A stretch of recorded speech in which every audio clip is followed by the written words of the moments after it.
Hello friends, welcome back to my channel. ఈరోజు మా మేనగోడలు మా అమ్మాయి కలిపి కేక్ చేయబోతున్నారు.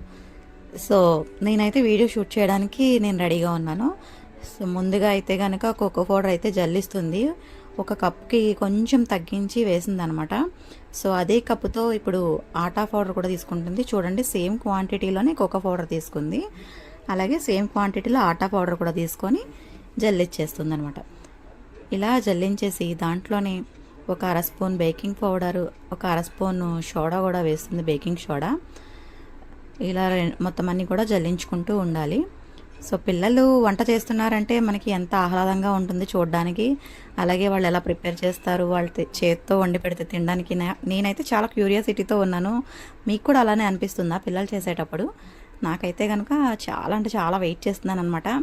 ఎప్పుడు అయిపోతుందా, ఎప్పుడు తిందామా అని. చూసారా, అదే కప్పుతో నిండగా తీసుకున్నారండి షుగర్. ఆ షుగర్ని వాళ్ళే మిక్సీలో వేసి షుగర్ పౌడర్ అయితే తయారు చేస్తున్నారు. సో మొత్తం అంతా వాళ్ళే చేస్తున్నారు ప్రాసెస్ అంతా కూడా. జస్ట్ నేను వీడియో అయితే తీస్తున్నా.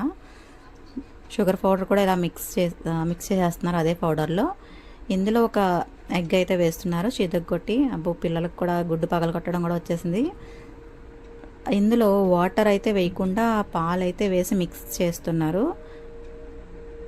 కరెక్ట్గా మనం చూసుకొని వేసుకోవాలి. బాగా పల్చగా అయిపోకూడదు, అలా అని బాగా చిక్కగా ఉండకూడదు. వీడియోలో చూపించిన మాదిరిగా చక్కగా మీకు కలిపేసుకోండి. పిల్లలు ఎటువంటి బ్లెండర్ యూజ్ చేయకుండా స్పూన్తో కలిపేసుకున్నారండి. సో మీరు కూడా అలా ట్రై చేయండి. ఇప్పుడు కేక్ పాన్కి కొంచెం గీ అయితే అప్లై చేస్తున్నారు. బటర్ ఉంటే బటర్, ఆయిల్ ఉంటే ఆయిల్, ఏదైనా అప్లై చేసుకోవచ్చు. సో వీళ్ళైతే కనుక గీ అప్లై చేస్తున్నారు. దాని మీద కొంచెం ఆటా పౌడర్ అయితే అలా పైన జల్లాలని చెప్పారు. సో అలా వేస్తున్నారు. వేసిన తర్వాత ఈ ముందుగా రెడీ చేసుకున్న బ్యాటర్ ఉంది కదా, దాన్ని అలా వేసేస్తున్నారు అనమాట. ఎటు కలపకుండా ఒక్కసారి అలా వేసి వెంటనే తీసేయాలి. సో మొత్తం అయితే వాళ్ళు యూజ్ చేయట్లేదు, కొంచెం వేసుకున్నారు. ముందుగా పాన్ అయితే కనుక ఒక పాన్ని స్టవ్ మీద పెట్టి హీట్ చేస్తున్నారు. ఇలా ఓవెన్లో కాకుండా పాన్ మీదే ఒక 45 మినిట్స్ ఉంచితే కనుక కేక్ అయితే రెడీ అయిపోతుంది. సో కేక్ ఉడికిందో లేదో ఒక చాక్ పెట్టి 45 మినిట్స్ తర్వాత చెక్ చేసుకోవాలి. అది జిగురుగా అంటుకోకుండా ఉంటే కనుక కేక్ అయితే రెడీ అయిపోయినట్టు. సో కేక్ అయితే రెడీ అయిపోయింది. సో డెకరేషన్ కూడా చేసేస్తున్నారు. డెకరేషన్ కూడా అయిపోయింది.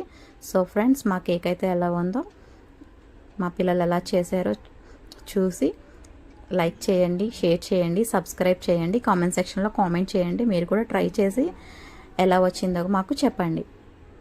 Bye friends.